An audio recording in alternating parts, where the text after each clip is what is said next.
Hello everyone, welcome back to the Card Combo Show, episode 99. We are nearly at 100.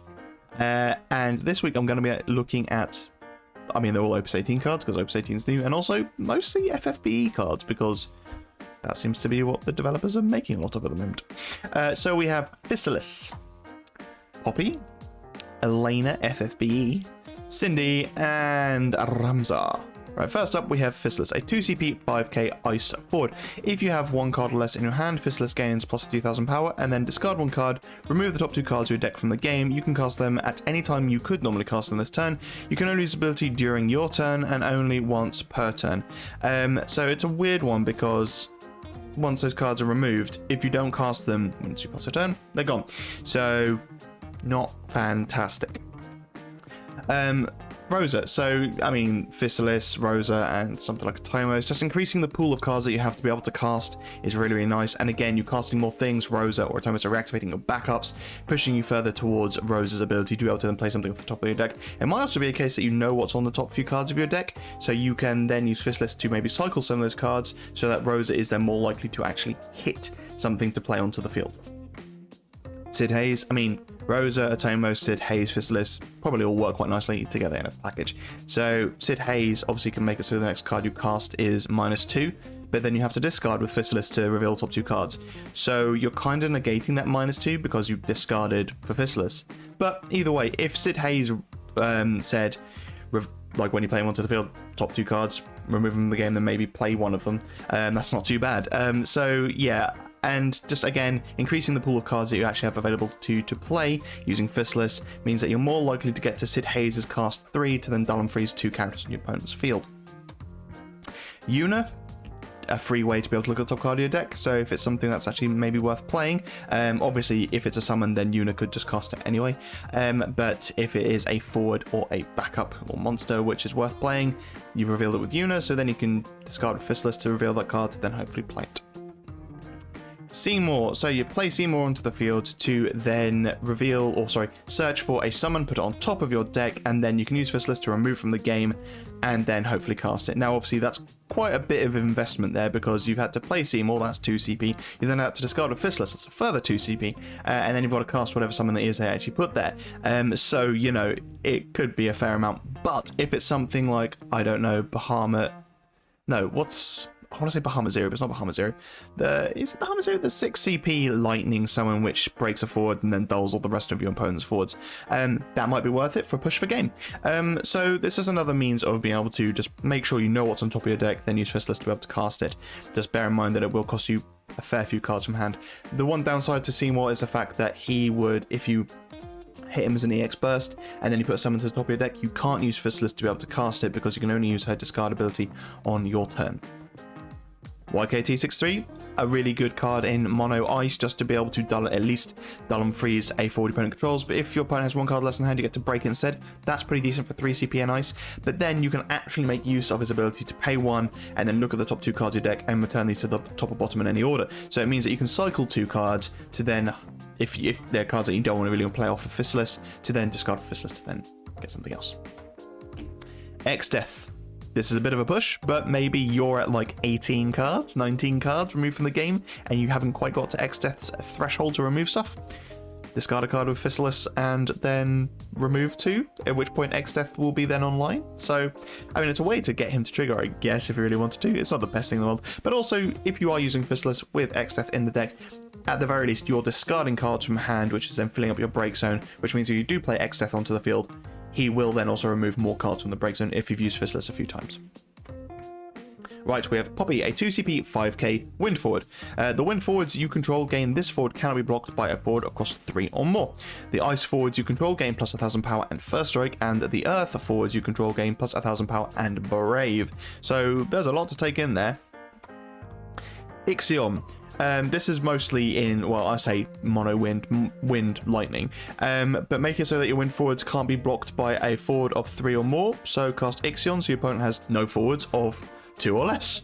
And obviously you could pay the additional cost to make it so you break the 3 costs well, but you know, that's going to kill yours. The one thing to bear in mind is the fact that don't play Poppy first. You want to play Ixion and then Poppy, otherwise Poppy will die with Ixion, and then there wasn't really any point of doing that, was there? So you want to be mindful of that, and obviously make sure you don't have any other forwards that are going to die to Ixion as well. So if you've got some stuff like Paul or Naja Salahim, just be careful that you're not killing your own forwards as well, otherwise there was no point in casting Ixion, unless of course you just wanted a nice big old board wipe.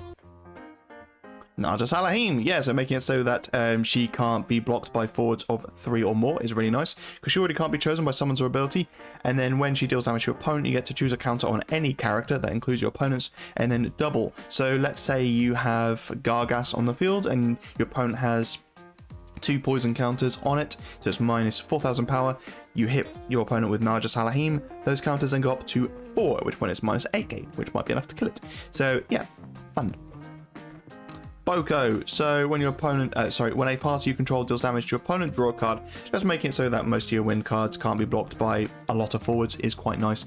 And 9 times out of 10, it will be a case that the smaller forwards, unless your opponent's running a few different cards, like maybe the 2 CP Shadow Lord or stuff like that, their forwards are going to be underpowered. So you can be attacking with all of your normal costed win forwards, so 4 CP, 5 CP, and they're going to be blocked by small forwards, which point they're going to die. If you're party attacking, obviously you get to draw a card with Boko, and yeah, just Boko and Bart's together works quite nicely if your opponent doesn't have the force to block with, and obviously Bart's Boko is pretty aggressive anyway. It means that you can go hard really fast, and then playing something like Poppy just gets rid of a lot of their means to be able to block your forwards as well. White Tiger Lacine Nimbus. So really this is just talking about Ice, Earth, dual color cards, because they would gain plus 1,000 and First Strike and plus 1,000 and Brave. Now White Tiger Lacine Nimbus already has Brave, so you don't have to worry too much about that. However, it will become an 11k First Striker, which is pretty significant. It's not the hardest forward to kill in the world. There are lots of means of killing 3 costs, and also 11k damage is also not that hard to hit now either. But either way, that is a nice blocker to have with both Brave and First Strike. Not to mention the fact you're getting dull and free stuff when it enters the field and attacks as well. Lorenzo. So when Lorenzo attacks, he will not activate it during your next active phase. And then when Lorenzo attacks, until the end of the turn, Lorenzo doubles its power and gains when it deals damage to your opponent. Choose one character in your break zone, add it to your hand. So this is maybe a bit more reliable version of Durando. Obviously Durando gets a backup and a forward, whereas Lorenzo only gets you 1 card. However, Lorenzo will double in damage and double in power, sorry. So that means he will be pretty big. And yeah, I mean, the Brave means that you don't have to worry about the fact that he won't activate because he never went dull. So that means you'll be able to attack on the following turn as well. Obviously, if your opponent does dull him at any point between your attacking with Lorenzo and your next active phase, he actually won't reactivate, because that ability is kind of sat there on top of him until the next active phase, and then it dissipates because he hasn't activated. So if during your opponent's turn they then dull him out with some ability, he still won't activate. So you have to be mindful of that. But either way, be able to make it so that he is just a Brave 8k that doubles on damage, which means your opponent probably doesn't want to block it, at which point you might be getting characters from your break zone fairly easily. Sieghard, again, just giving her Brave, but also making it so that she's 9k, that takes 2k less damage. That's quite nice for a blocker. Again, if you're running something like, Daisy as well alongside this, as I've already gone over, and then maybe Minwoo and stuff, it just means that you've got bigger forwards that have Brave, can keep on attacking, but also there for blocking. Just loads of really cool stuff to work together. Mustadio, this is quite fun. So if your opponent has discarded a card from their hand due to your summons or abilities, the cost required to cast Mustadio is reduced by 3. But regardless, he is a back attack, and when he enters the field, you get to choose a character and dull it. And when he's put from the field into the break zone, you gain a crystal. But I mean, the fact is that he can potentially be a free back attack card, and if your opponent attacks or something and then you respond by making them discard some way, then you play Mustadio onto the field for free, and he's an 8k First Striker, which also gets to dull something else out. That's pretty good, given the fact that you've got rid of one of your opponent's cards from hand, played a forward onto the field for free. That's an 8k First Strike, and you've got to dull a character out. And if he does die for whatever reason, you're getting a crystal. So yeah, either way, just being able to play him onto the field as an 8k First Striker, I really like. Squall. So, the Opus 1 legend used to get played a lot. Now you will never see him, but he becomes a 7k First Striker, but it's actually significant because when he blocks or is blocked, choose one forward, deal it 6,000 damage. Obviously, you'll never use his S ability if you've got Poppy, because that's an S and Ice just to give him First Strike, which is not good. But ultimately, making him a 7k First Striker that either blocks or is blocked for For 13k? That's pretty good, and given the fact that that will be every time he blocks or is blocked, so if you have him just as the sole blocker every single time, he's probably going to be surviving unless your opponent can either stop themselves from receiving damage or not being broken or whatever, but at which point it wouldn't really matter what the blocker was. So yeah, there's another way to be able to play the Opus 1 Squall. Garnet Bahamut. So make it first strike, make it an 8k, but then if a dropped wing chaos you control deals damage to a forward, the damage increases by 3000 instead. So it will then be dealing 11k when it attacks or blocks, and if it is blocked. Chivalry. Give a nice forward, first strike, and then Chivalry to buff it by a significant amount, but also first strike. It might be a case that your opponent wasn't considering that. It's just a nice way to add something onto it, and just 2 CP for a +3 buff I think is pretty decent in ice, but to then also have the additional effect of, oh, when it kills stuff, you're also making your opponent discard a card for every time it kills something. That's not too bad for a first striker. Right, next up we have Elena, a 1 CP light card with 5 power. They've all been 5k power, haven't they, so far? 2 CPs or 1 CPs with 5k power. They're utility cards, and generally they're more interesting. Anyway, a 1 CP 5k light forward with Brave and then Dull. She gains plus 3000 power until the end of the turn. Pay 1 and Dull, draw 1 card. You can only use the ability once per turn. Or pay 3 and Dull. Your opponent reveals their hand, select 1 card from the hand. Your opponent discards this card. You can only use the ability during your turn. So yeah, you can use the discard as many times as you want, but it's obviously pretty expensive. However, let's say hypothetically you've got Elena on the field, and yes, this is me going down the rabbit hole again. You've got Elena on the field, she's able to use her abilities, and you've got both Ignis and Noctis ready to attack. You party attack with Ignis and Noctis, which will reactivate all your characters twice. So now you can, in response to those abilities triggering, Dull Elena and pay 3, choose a card out of your opponent's hand, discard it, reactivate everything from the first, let's say, Ignis attack. You then get to do it again, reactivate everything from Noctis, do it again. So now you've reactivated everything, and obviously you have paid like a total of 9 CP and dulled Elena 3 times. But if it's got rid of 3 cards from your opponent's hand, that's not too bad. I mean, you don't have to do the third ability. You could have just removed 2, or sorry, discarded 2, and then just get all your characters back anyway, which is still pretty decent. That's not too bad. And you know, it doesn't have to be the discard. You could firstly buff her and then give herself I don't know, draw a card, and then you attack with her and then use her ability as well, which has been quite nice. So yeah, it's just, but personally I just like the fact that you can make your opponent, or you can choose 3 cards at your opponent's hand and remove them unless they can get rid of Elena or the Ignis Noctis attacks. Bart's pretty standard. She's a 1 CP forward, so I mean, anytime there's a decent 1 CP forward, it'll always be Bart's, right? But yeah, be able to get Bart's and potentially Boko. Party attack, play Elena onto the field, then you immediately get to use her ability because she has haste through Bart's effect. So yeah, just a nice way to be able to buff herself potentially, or draw a card, or just again discard a card out of your opponent's hand. Go, pay 3, dull Elena. Now you get to take 2 cards at your opponent's hand for only paying 3. That's not too bad value. Similarly, you can attack with Elena, then buff herself. She becomes an 8k, but then Go becomes a 7k, or just draw 2 cards, which is probably actually the best use of the ability there because of the fact that you're paying 1 and dulling a forward. 1 dull backup for 2 cards on hand is really good. Vice, yeah, so using Elena's ability to look in your opponent's hand, take a card, you then get to dull and freeze a character with Vice, and if you've got Go on the field, you get to dull and freeze 2 characters. Nasty. Cindy, so a 2 CP 4k, the power's going down now, lightning forward with haste and dull, choose one for opponent controls, dull it. If you have received 4 points of damage or less, Cindy deals you 1 point of damage, so she can deal you up to 5 damage, and at that point she'll stop dealing you damage. Cypher.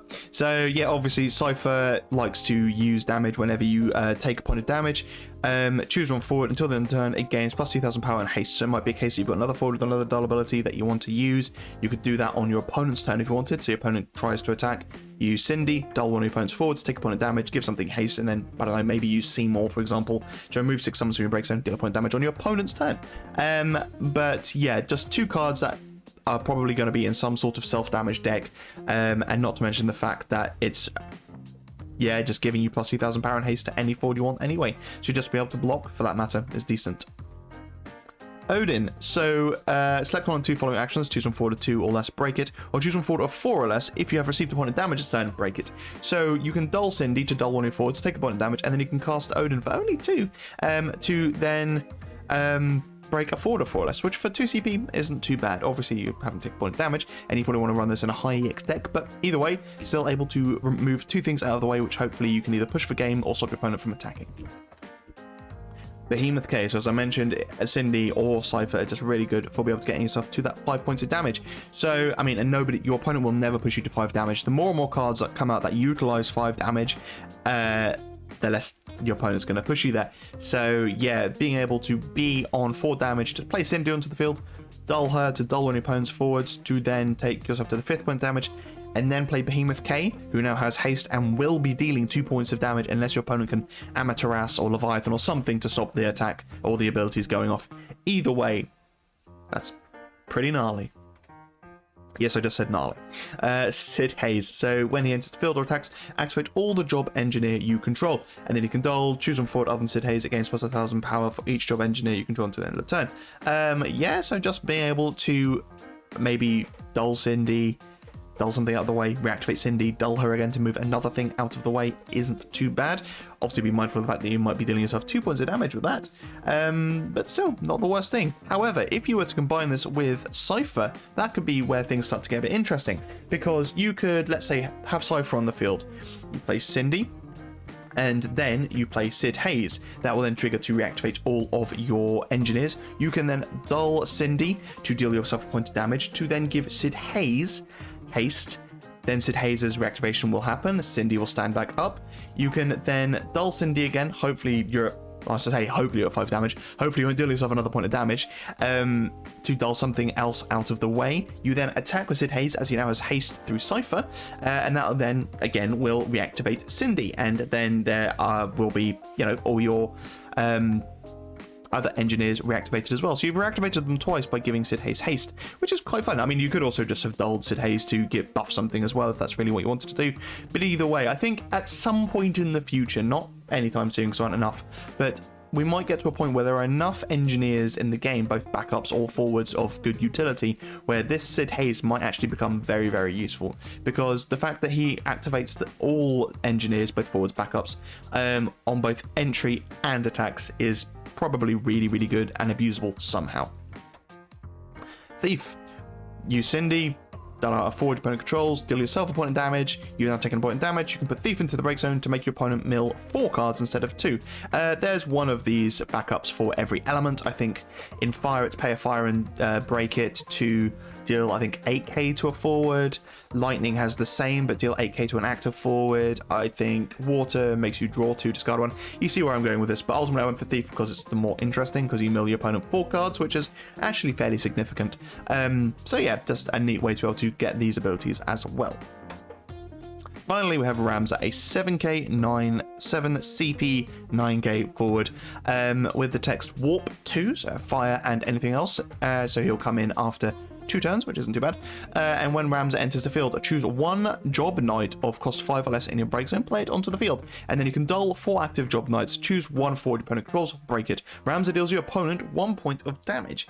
So that's actually pretty cool in my opinion. I mean, the fact that you're paying 7 CP for a potential of a 7 CP and a 5 CP forward onto the field, that's really good. And we all see where I'm going with this. It's obviously going to be Agrias, because she's like the best value card there is. Well, in Knights, I mean. Obviously, you've got a Valia, you'll be drawing yourself a card, you'll be minus 7 something else, and you also then have at least 2 Knights on the field ready to be able to use Ramza's effect. But being able to also recur Agrias onto the field, because she'll probably be dying a fair amount, that's really, really good, to be honest. And again, both of these forwards will be 10k forwards, because hopefully you have a Valia. Charlotte, she is a lightning rod, so she's going to be dialing frequently, so be able to replay her back onto the field with Ramza. Admittedly, not the best, not the most value you can get, but if you are at damage 3, at least she's also kind of harder to get rid of as well, and not the worst in my opinion to be able to bring Charlotte back out with Ramza. Laswell. So, Ramza into Charlotte. You now get to dull and freeze 2 character opponent controls with Laswell. Not too bad. Seguaridas. So, Seguaridas, I can't remember his name. The other one of these two, and then you've also got Pelennor. Oh, it's Pelennor, isn't it? Pelennor and Seguarides are both knight backups, and Ramza's ability reads dull 4 active job knights. So you could be in Earth, Fire, Knights, dull Ramza, dull Dalita, Seguarides, Pelennor. You now get to choose a 40 point controls, break it, and deal your opponent 1 point of damage. And you can use that at any point, so you can use that in your opponent's turn as well, which I really, really like. And that might make it worth to try and run Earth, Fire, Knights. Now, the Earth Knights aren't amazing. I mean, they used to be kind of a bit more of a staple, but realistically, you want to be in probably Fire, Water. But at least this means that you are more likely to use Ramza's effect because you aren't relying on the forwards, having 4 forwards on the field to be able to use Ramza's effect. So yeah, there's another way to be able to trigger that. Beatrix, we're saying that in reference to a card now. Just make it so Ramza costs 2 CP less. It's pretty decent. But also Beatrix is going to keep on dying loads, so just having a means of recurring her onto the field as well with Ramza. But if Beatrix is on the field, you pay 2, Ramza now costs you 5. Play Ramza to then play Agrias. You have also buffed your entire field by 4 because Beatrix triggers to buff 2k to everything every time a knight enters the field. And then Simon. Put Simon in the break zone, choose a category FFT card in your break zone, add it to your hand. So another means of recurring something, which then recurs something else, and it's just a dull and break for Simon. 2 CP forward. That's perfectly fine in my book. And that is it. Opus, episode 99 done and dusted, and I can't believe we're at 100 episodes of the Card Combo Show. This is bonkers. Thank you all so much for watching with this, and the next episode I am going to go over, it's going to be a bit of a special one, obviously, kind of seeing out 2022 as well into 2023, but I'm going to be looking at, I'm going to say 5 now, but I may do more. 5 of my favorite cards in FFTCG. They won't necessarily be good cards. They almost definitely won't be good cards, but they will be cards which I consider to be probably the weirdest and most jankiest and some of the most versatile cards. I already have 2 in mind. Spoilers, Tama and Magic Pot. But yeah, I'm gonna try and think of as many stupid and weird combos. It might take a little bit longer to get this next video out because I want to look all nice and flashy and, I mean, as good as it can coming from me. But either way, thank you so much for watching, guys. I really do appreciate it. It's been fantastic, and I can't believe we're at 100 episodes now. That is just bizarre, given that I started this, I think, in the pandemic, and I've always wanted to do this, just kind of spout ideas I have, rather than, this is why I tend to do these more than deck profiles as well, because deck profiles require a bit more thought. Not really, to be honest, but I just wanted, like, it's individual cards and all the cool things you can do with that one card. And if you want a deck profile, you're limited by your element or you know, the efficiency of that deck, basically. Whereas in these sorts of videos, I can just say, here's one card and let's just talk about some of the stupid things it can do. Anyway, I'll save all this chit chat for the next 100th episode. Thank you so much for, well, I can't even do the sign out. After 99 episodes, you think I could do a sign off. Stay safe, be lucky, and I'll see you in episode 100.